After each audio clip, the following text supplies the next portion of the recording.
managing people's money is just not about managing their portfolio. I truly believe that it's about helping them live the best life possible. And I want people to flourish as they age. Welcome to the Midlife Reinvention Podcast. I'm your host, Kavita, and the founder of Power Purpose Play, a global community of women in midlife. I'm here to tell you that it's your time now to rediscover what has always been inside of you and bring that out into the world. If you're wondering what's next, but don't know quite what that is, or if you feel a twinge in your heart telling you that you have so much more to do and so much more to offer, you're in the right place. Ask yourself, if not now, when?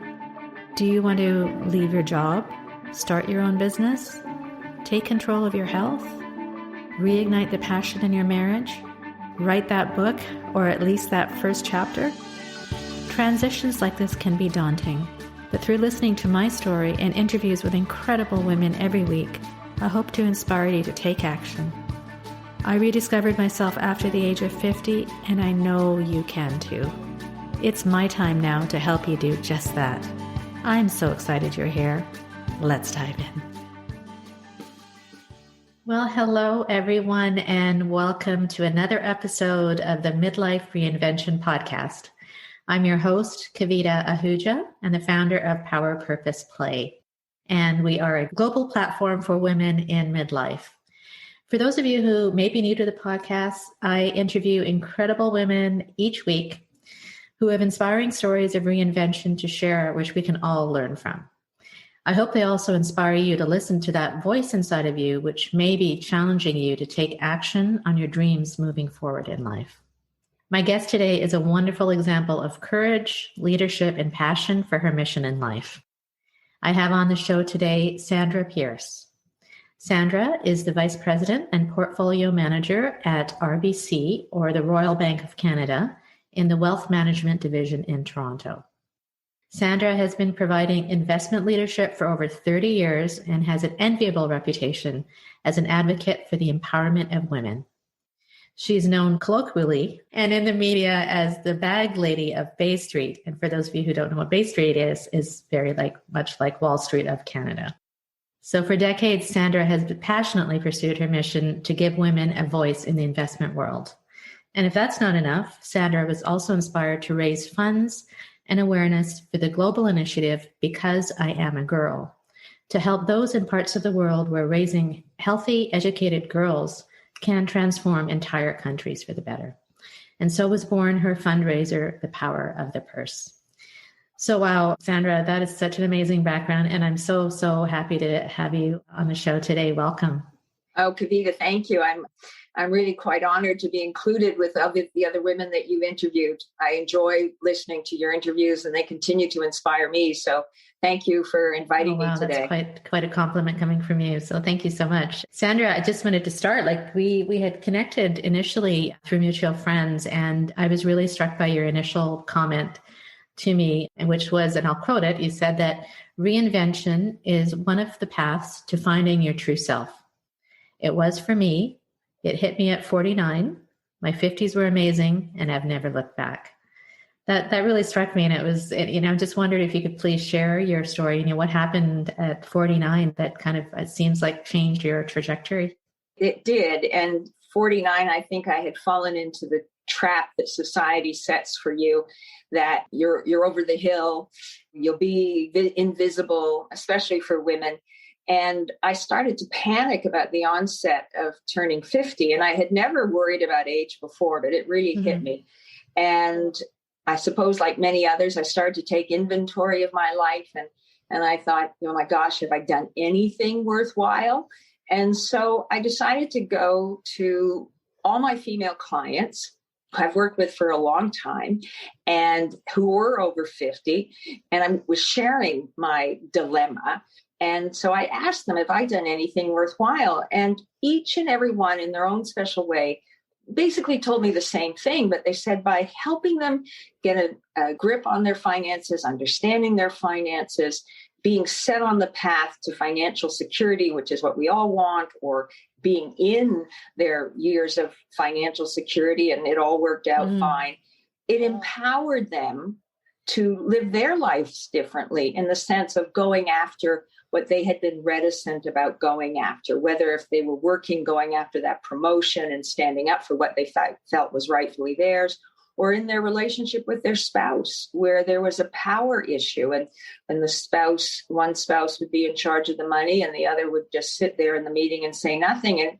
And it actually brought more equality to that relationship. So that really, out of all those things that they said to me, my reinvention was born. And I'm sure, like many people and like yourself, you've probably had an idea sitting in the back of your head that came a long time ago and it was on the shelf and you really hadn't taken it down. And I realized at that moment, I had read an article about a very wealthy woman in Hollywood who had felt she was a bag lady. And it's a wonderful story, but she was worth tens of millions of dollars and she had a reoccurring nightmare that she was a bag lady on the street corner. And Okay. And it's a wonderful, she tells the story very well, and I won't go into it in great details, but you get the gist of it. And she called herself a bag lady and that she suffered from what is known as the bag lady syndrome. And I always had that idea in the back of my head because a lot of women, and myself included, had this anxiety about being a bag lady, and not literally, but will I have enough money to live in my discretionary income when I do retire, or what is enough, or do I have enough to put the kids through university? What will that, how do we all do it? And that term sat with me for a long time. So, and I would see it in my clients. So my reinvention really, I had fallen into a job that I ended up loving the clients and I was very good at, but I don't think I really loved the job. It wasn't what I want to reinvent myself in my career and redesign it to create, to make me happy. And what came out of that was I decided I wanted to have more women clients because I love working with women. Not that I don't enjoy working with men. I love men. And ultimately the husband comes along with the wife, but there's something about working with women is quite unique. And I also, the most rewarding relationships in my life have come out of my friendships with women. And it created from that reinvention, the Bag Lady of Bay Street got created, and the Power of the Purse. So it really set me off on a trajectory that I was not anticipating. That's incredible. You said a few things that really resonated with me. And I think I mentioned it in an introduction, is that you had that little, I guess it was a little voice in your head or something that was nagging at you saying that there's something more. And that happened to me as well. And funnily enough, that happened to me around the same age, 49, 50. Interesting. And the difference is, though, Sandra, is that you took action and you did something about it. And oftentimes we as women don't. We'll put it off, or we won't act on it. And so you took the initiative to listen to that voice and reinvented yourself, which is amazing. I wanted to go back a little bit to the bag lady story. And what exactly is that? You could please explain who suffers from the syndrome, and maybe you can tell us a little bit about that story, because it's very unique. I mean, it's obviously very catchy. And yes, is it something that we all suffer from, or maybe give us a bit of a background? I'll define it. And it was a phrase that was coined in the 70s about women, and women themselves referred to it as fearing being a bag lady. And as I said earlier, it's been dubbed an anxiety, and it's not a true medical malady, but it is based in hard, cold facts. Most women, I'll start it this way. There's a high percentage of divorce. So women will end up, if they get divorced, managing their own funds. I was shocked by this statistic, but the average age of widowhood in Canada is 56. Really? So at one point in time, women will manage their funds. They worry about, will I have enough, as I said, income when I get to retirement? What about if I get sick? All these things. And those anxieties were called the bag lady syndrome. And it, as you said, it is a catchy phrase. Women seem to get labeled more than men, I suppose. I do believe men have anxieties about money. I don't think it's a gender issue thing, but we got the catchy label. Male insecurities of money is another interview entirely, because they do have their own.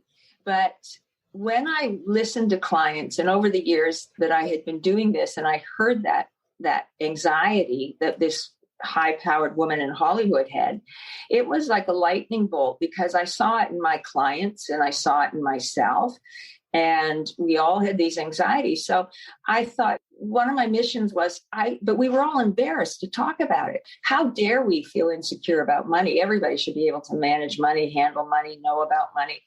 And nobody likes to admit their weaknesses. So I thought one of my missions was I wanted to get this bag lady syndrome out of the closet, because we all have our anxiety closet and it sits in. And we were in great company. There's women like Lily Tomlin, Katie Couric, Gloria Steinem have all referred to themselves as bag ladies. Really? And all worried about money. So I thought this shouldn't be something we're ashamed about. And so I thought, but how do I get people to sit up and take notice? And so I decided to call myself the bag lady of Bay Street. I was happy that I wasn't in New York, because Wall Street doesn't sound as catchy, but it was the bag lady of Bay Street. And when I approached people, I told that story because, and I talked to women's groups, and it would be this, you could see people nodding in the audience, like, that's me, I get it. Or whenever I tell people my story or they see it on my business card, they'll say, that's my mother or my grandmother. They all have a story to tell, and it actually opens up the conversation to start a conversation about something sometimes people do feel anxious about talking about. I wondered, you kind of mentioned it, but I'm just wondering how, when you first came out with, I guess it's the branding of bad, how was that taken? Like what was the impression of that? And I guess maybe amongst the male circles in the investment world. Well, it was very interesting. I was at a different firm at the time, but I think this is almost 15 years ago, and I think any firm probably would have had a problem with it. The men had a real problem with it. The senior management had a real issue with it. It was called a vanity project. It was mocked. It was very interesting. My female clients, because I always go to them and say, this is what I'm doing and what I'm thinking. What do you think? And they just embraced it, and women embraced it. The women I reached out to as prospective clients embraced it. Media caught on to it. They liked it. But the men were very interesting, and there was a lot of pushback. I did finally have one Renaissance man in management who was a visionary. He saw it. Branding 15 years ago in my business was something, oh my God, you just didn't do. It wasn't professional, I think. And when I started to get a lot of media coverage, the men stopped mocking me. Marketing loved it for the company I was at. And they were very supportive. The head of marketing was incredibly supportive, and she helped push a lot of things through that they couldn't acknowledge. Like even my newsletter at the time that I was writing, it was about life and it was not about finance. And they thought, what is this? God forbid we talk about life issues with our clients. Yes. It's so important, and your mission is so important in terms of having women have that investment voice in decisions in their life, because eventually they may have to do it on their own. And I know that you mentioned Gloria Steinem, and this quote was interesting. Nothing changes the gender equation more significantly than women's economic freedom. Oh, absolutely. And it's interesting that you say both men and women have this kind of anxiety-riddled relationship with money. But would you say women have more so, you were saying, or?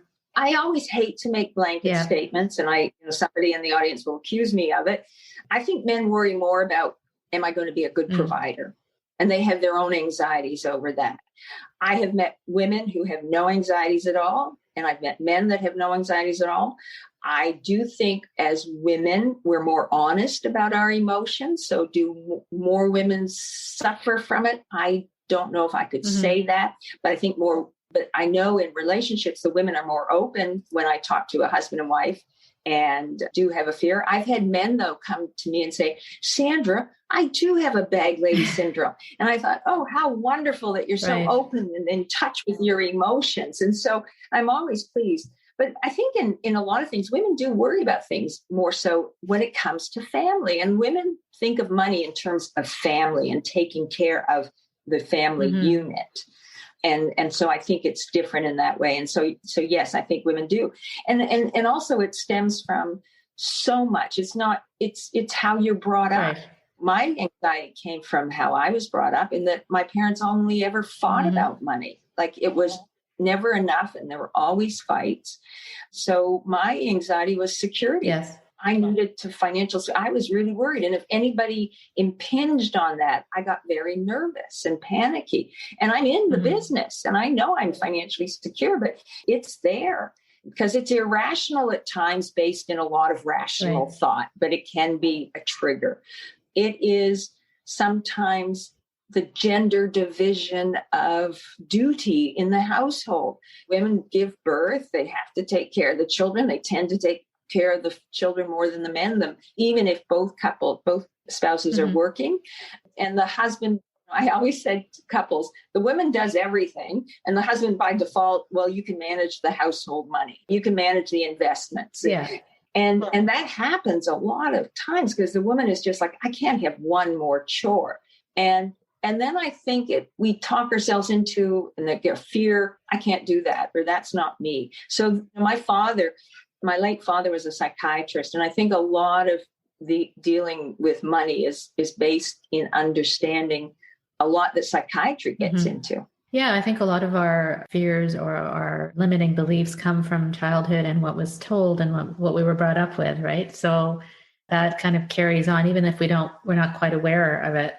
But if you really dig deep, it's like what your parents kind of said when you were younger.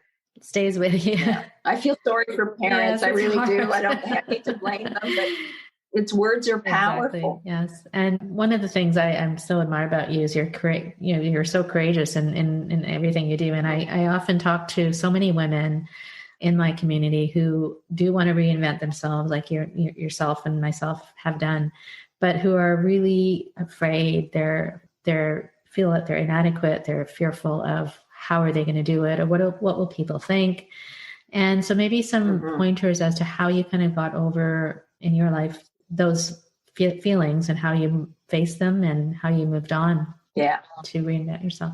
I wasn't always courageous. I have to tell you, at 49, I did not have the courage that I do now. So aging certainly has helped. But at 49, when I realized that I wanted to do this, it helps to have a supportive spouse, but it also helps to have supportive friends. I think there was one woman who happened to be the head of marketing who so believed in me, even when I was not believing in myself in the beginning. But it was funny. And for a while, I would never tell the story because I was a bit embarrassed about it. Now I really see it was important. When I thought it was awfully pretentious of me to create a financial avatar, to create this bag lady at Bay Street. I was nervous about how it would be perceived and would I be mocked by the women. But one day when I was saying, who am I? Somebody asked, and I said, well, I'm the bag lady of Bay Street. And they wanted to know, what's that mean? And the words that were coming out of my mouth, it was like I was a third, sitting there watching this experience of somebody else talking. And I thought afterwards, I can't believe the bag lady of Bay Street said that. And she became like a third person. And so in the beginning, it was a mask I would put on. Now, I guess that's fake it till you make it, but it was a mask. And you remember the Jim Carrey movie called The Mask? And I put on this mask of the bag lady, and I just felt empowered. I wasn't Sandra Pierce anymore. She was somebody else. And she would say things that I can't believe I would say. And I ultimately morphed into her, and she and I became one. That's a great story. I like that. And that's the honest truth, is how it happened. And then obviously when you get validation, we all need validation and success, it just sort of breeds the confidence. And soon after that, I was approached by CBC to go on national television with what was then the show called Stephen and Chris, an afternoon talk show. And I turned it down. And then it hit me immediately that I did it out of fear again. I think what holds us back, as you said, is so much fear. And I thought, I can't become 50 and be timid. So I went right back to them and said, no, I've changed my mind. I'm going to do it. And I'm so glad I did, because it made me, because one, I was really good at it, which surprised a lot of people, including myself. And I also realized I loved public speaking. I had no idea. And the larger the crowd, the better, because we had a live audience. I just loved it. And it was a huge lesson to don't say no out of things just because they frighten you. Now, I do say no to bungee jumping. That scares the dickens out of me, and I would never do it. So I think there's some things you do say no to because you're frightened. Yeah. But definitely becoming timid, I thought that was something too that was happening to me at 50. And I thought, no. And now when I get that feeling, I think you're frightened. You've got to go for it. So if I hear you correctly, it's facing the fear and doing it anyway, yes. Right? Yeah.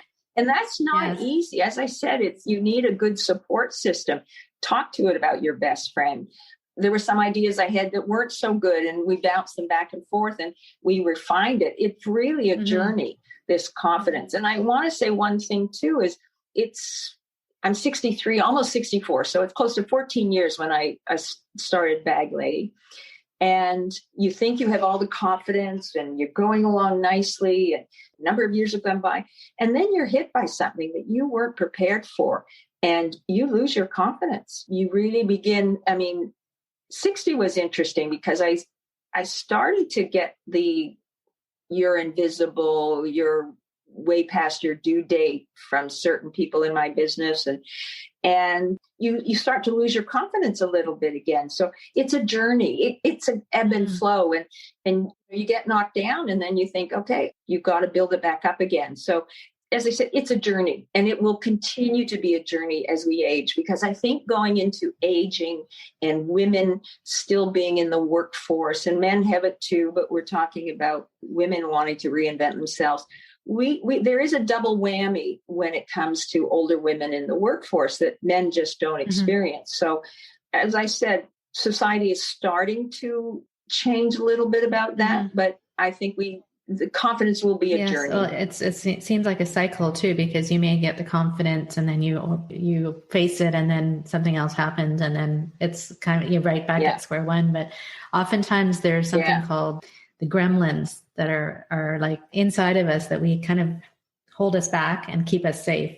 So it's kind of like facing those gremlins or naming them and saying, okay, thank you very much, but I've got this. So that's one of the ways that we can kind of get over the fear and move on. So that's oh, I like that, gremlins. I love naming yes, things. That's right. So I think that's great, right? That's right. You name the gremlin.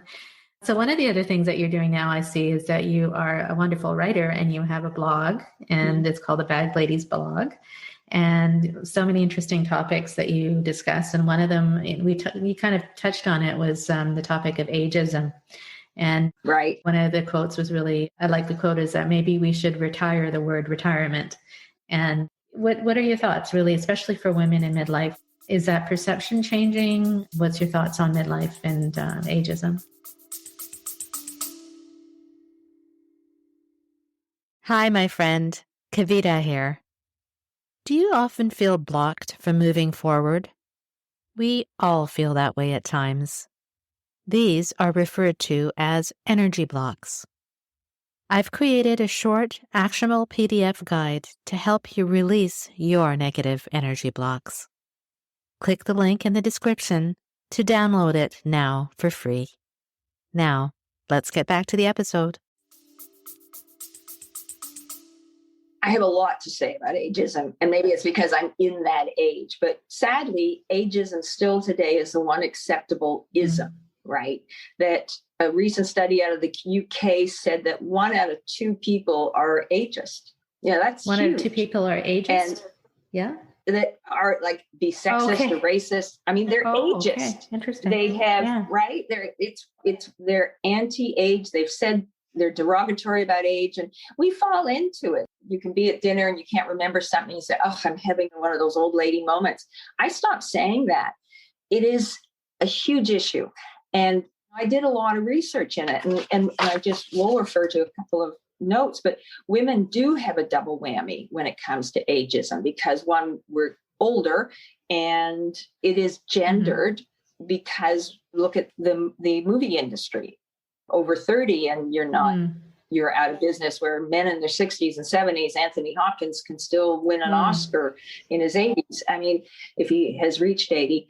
And there was a wonderful book, and I want to make sure I get the title right. It was by a life coach in the US. Her name is Bonnie Marcus, and it's called I'm Not Done Yet, How Women Over 50 Regain Their Confidence.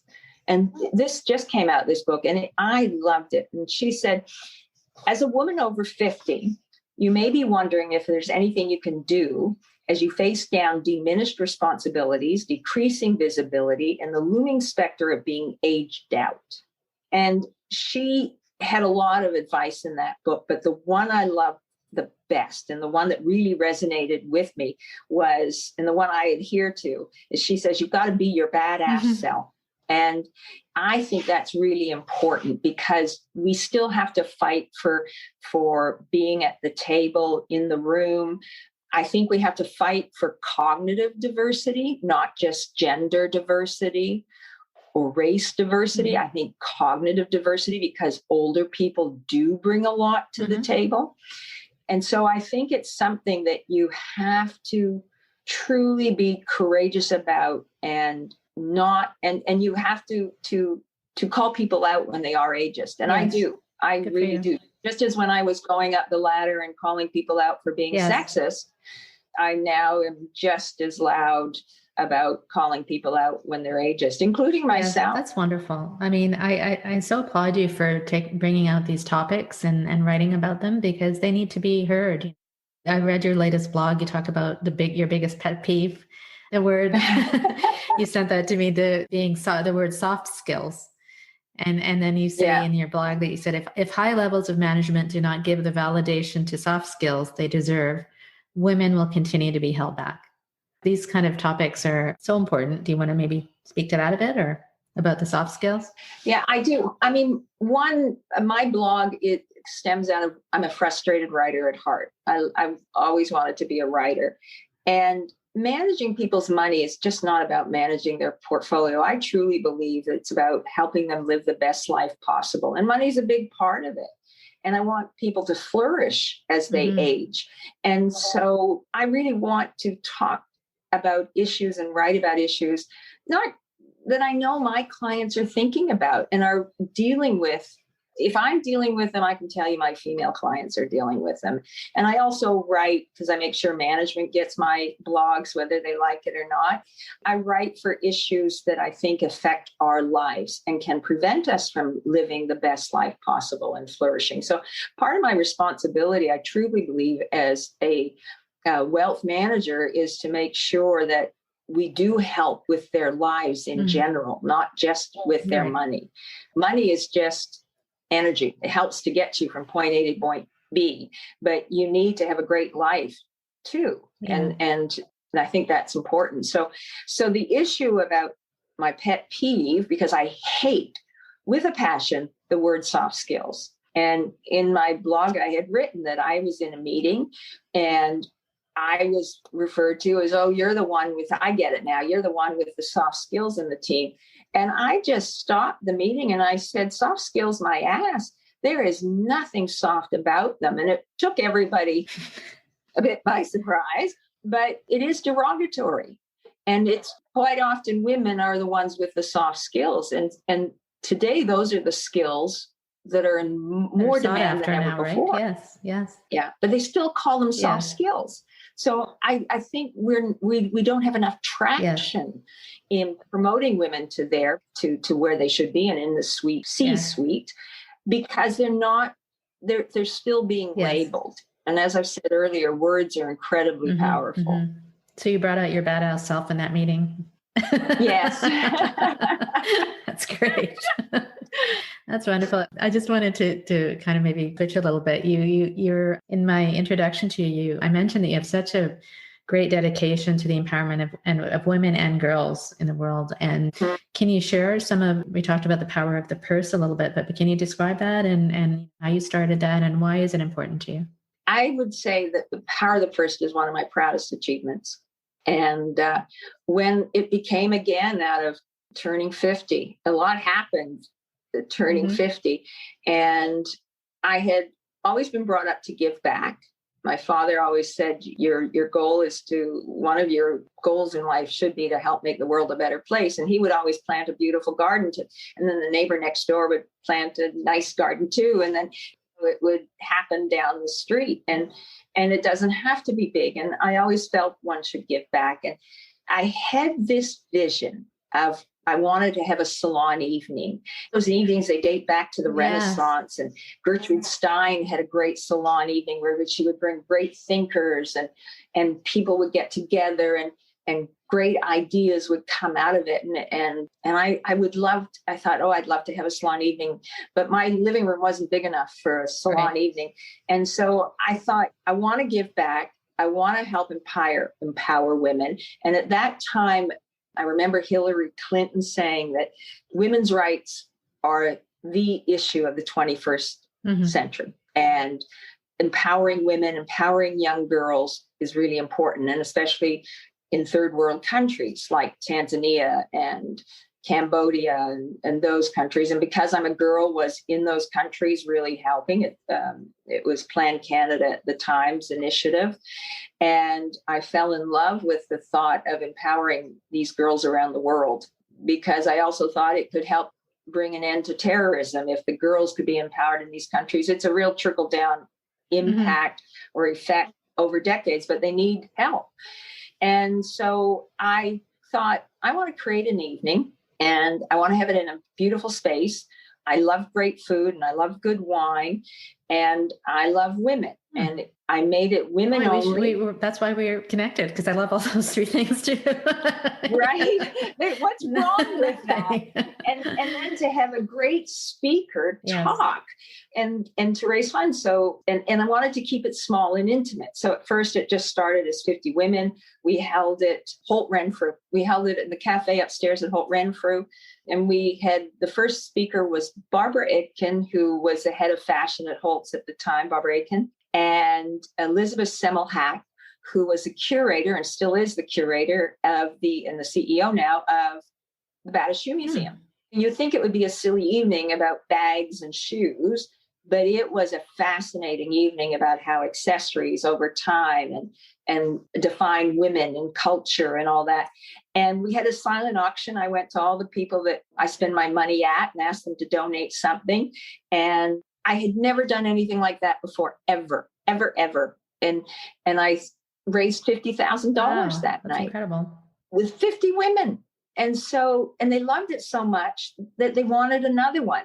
So we ended up, I did 5, and we had great speakers. Janice Stein of the Monk School. We had Janice Stein. I had my favorite one, not my favorite because I can't say that. My proudest one was Charmine Obad-Chinoy, who won 2 Oscars for her documentaries. She's from Pakistan, but she says she's an honorary Canadian. And she flew from Pakistan to Toronto to speak to, and at that point it was 80 women. I had capped it at 80 women. And the next night she was flying, or that night she had to fly to Finland to speak to 1,000 people. Wow. And she did my event. Everybody had to donate their time. Their time. I never paid for a speaker.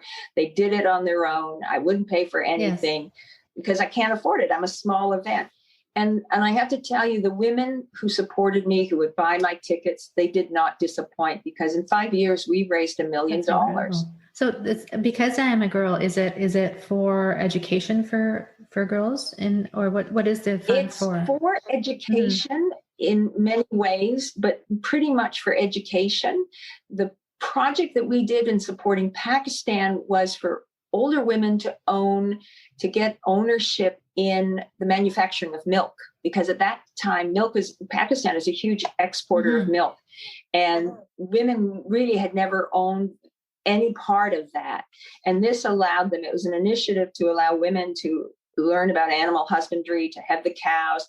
And so that went into that. A lot of it for Cambodia. If you don't have a school uniform, you can't get to school. You can't be allowed to go to school. So we raised a lot of funds for school uniforms and books and bicycles for them to get to school. Another one for Tanzania, it's childbirth. So it's also a lot about making sure children get to grow up. And there was a huge lack of ambulances to get the women from their small communities to where there was a hospital to give birth. And so we raised enough money to buy 4 ambulances. So it was all about empowering their lives in many areas. That's incredible. And are you still involved in it? At the time, the CEO had changed with Plan Canada, and she became, Rosemary McCartney was the CEO of Plan International Canada, and she went on to become the ambassador of the United Nations in Geneva. And so that's really when I worked with them. I so admire Rosemary. She was hugely responsible for helping me in my philanthropic part of my life, which is another way I thought of. That's how you flourish as you age, is the philanthropy became a huge part of what I wanted to do. So I haven't worked with Plan under the new leadership, but the power of the purse is bigger than just one organization or donating to one. The power of the purse is what I feel more women today have more power in their purses than ever before to make a difference. And so it's really about getting women together to have a good time, but the ideas that come at those tables when they're talking before the guest speaker, and to really come together to make a difference. Women like to make a difference. Men donate money in many, many ways because of ego. It's very interesting, and their names are on buildings. Women donate truly to make a difference, even if it's just at the grassroots level. I'd love to, maybe we can have the power of the purse information in the show notes. And so people want to look into it, they can donate and see what you're up to and what you're. It's been on hiatus for a bit, especially with COVID. Fundraising today is all, will people want to be 50 in a room? And exactly. It's very, very different. Yeah, everything has changed. Everything has changed. And I promised myself I would definitely try to reinvent after a few years, because I find sometimes fundraising, people get bored with what's being offered. So it hopefully will, once we figure out what we do post-COVID, it will reimmerse. Many things that you've shared are so inspiring, because you did this, not only bag lady persona, but also your philanthropic efforts, and you did them all in midlife. And that's what I think. Often society discusses midlife as a crisis, and I firmly believe that it's not a crisis. It's an opportunity, whether when you do volunteer work or whether you want to change the job that you're currently in to a new one, or reinvent yourself that way, or if you want to start a business or whatever is in your heart. And you've provided ways to have the courage to do that. So would you describe it as a crisis? Oh my God. As I said, I thought so when I was 49, but boy, I changed my mind when I hit 50. And these decades, I've never been happier. I think my relationship with my spouse is the best it's ever been. It's just truly amazing when you start to flourish yourself and one of the things that we talk about being a badass self, I don't edit my voice anymore. I don't allow anybody to edit me. My voice has been amplified as I've gotten older. I think all those things. So it's far from a crisis. We can fall into the trap because I think society still tries to label it that. That's why I think what you're doing is so important, Kavita. You, just as I brought the bag lady syndrome to life, you're bringing reinvention to life and empowering women to do that. And I think that is so critical. Thank you so much. And having people on the show like yourselves is so important, because it can be done. And that's what I really want to stress, is that you have it within you. And everything that reinvention, to me, I've said this many times, doesn't mean you have to give up everything. It's understanding and finding out what's always been inside of you and bringing that out into the world for everyone to learn from. So absolutely. I agree with you 1,000%. So any new initiatives that you can tell us about, and where we can find you, and any last words or final words? New initiatives. I'm always thinking. I really would love to do more public speaking. And obviously COVID put a stop to that initiative. I think probably immodestly, I have an important message to get out to the world. And so I'd love to do more of that. I will stop you there, though. I think that with COVID, even though you may not be in a room of people, there's probably an opportunity to actually influence more people around the world online. So there you go, right? Yes. And that I never thought of that. And I've seen that happen with a few of my friends. One friend took a business of just being a trainer, and now he's global because he does it all over video. He helps older people with issues, whether it hip replacement or anything. So he's flourishing. So yes, you can flourish in this. But I'm easily found. I'm at RBC Dominion Securities. My email is sandra.pierce@rbc.com. It's very simple. Anybody, please feel free to reach out to me. I love talking to women. My website, I think you can put up where my website is. And as I said, as a frustrated reader, I always love having more, or frustrated writer, I always love having more readers of my blog. So even if you just visit my website to read my blog, I'd be delighted. Well, I don't know why you call yourself a frustrated writer. I love reading your blogs. I think they're awesome. So I think you're a great writer. It's going to be very frustrating. I should write more than once a month, but then my father always told me, you don't say should, you either do it or you don't do it. So right now I'm not doing it. See, that's truly my fear. And that's one thing that still I'm holding back and I'm frightened of. I want to write a book, but I don't want to write a book that there's more than enough books out there about how to make an RSP investment and all of this. I want to write a book about really what I have been through, but with Bag Lady and empowering and flourishing in life. And I don't have enough faith in my writing to write a book. So I still have, again, an example of not having the courage to do it. So I'm pushing myself to attempt that. So hopefully I can come back to you next year. How about we say this?